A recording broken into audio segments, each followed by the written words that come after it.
Eu acredito que o assassinato do Moise, ele revela muito sobre o cenário que a gente tem da população migrante aqui no Brasil, não é? O Brasil, ele se coloca, não de agora, como um país acolhedor da população migrante, só que quem trabalha na ponta sabe que isso não é a realidade.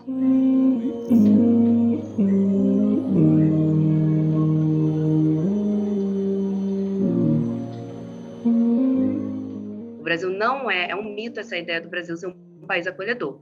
E não por várias questões, não apenas pela xenofobia, que é um crime, né, que comete a discriminação contra um estrangeiro e que, de fato, isso ocorreu no caso do assassinato do Moise, mas é muito mais que isso. A gente não pode simplesmente analisar a xenofobia sem analisar problemas estruturais dentro da sociedade brasileira, entre eles o racismo. E eu acho que o caso do Moise, ele traz isso à tona, infelizmente. Eu fico muito consternada, porque é necessário chegar a uma situação tão abominável como um assassinato para chamar a atenção da sociedade para algo que é corriqueiro, né?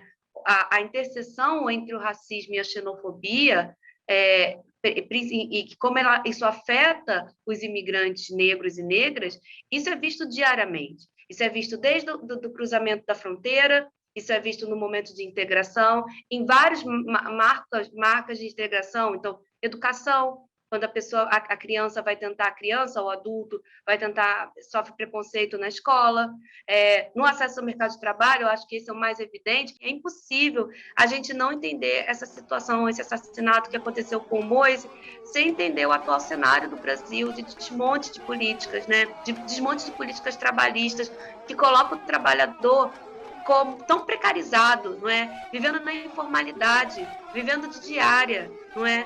E o migrante, ele chega e se integra dentro dessa classe trabalhadora também, que está pauperizada, que está completamente precarizada. Isso é visto no caso que a gente está comentando sobre o Moise, não é? A precarização do trabalho, a informalização do trabalho, esse trabalho operacional. Então, você vê essa diferença presente quando você analisa o acolhimento de grupos imigrantes diferentes. Então, por exemplo, há uns 6 anos atrás, a gente teve uma migração muito forte da Síria, a maioria dos migrantes brancos.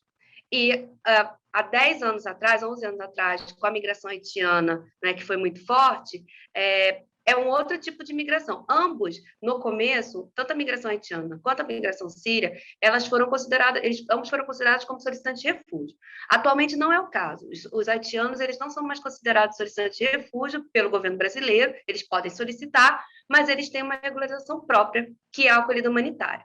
Mas meu ponto é que mesmo ambos saindo de situações de violência, de crise humanitária, não é? Todos tendo seu direito de acolhimento, até mesmo levando em conta a posição que o Brasil se coloca em fóruns internacionais, quando ambos chegaram aqui, a integração de ambos foi completamente diferente. Em todas as legislações da política migratória brasileira, o que você tinha era claramente uma ideia de migrante qualificado, né? E esse migrante qualificado, não preciso nem dizer, ele tem cor.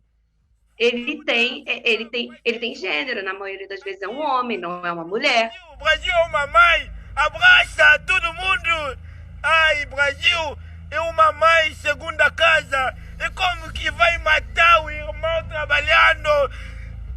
Justiça vai ter que ser feito.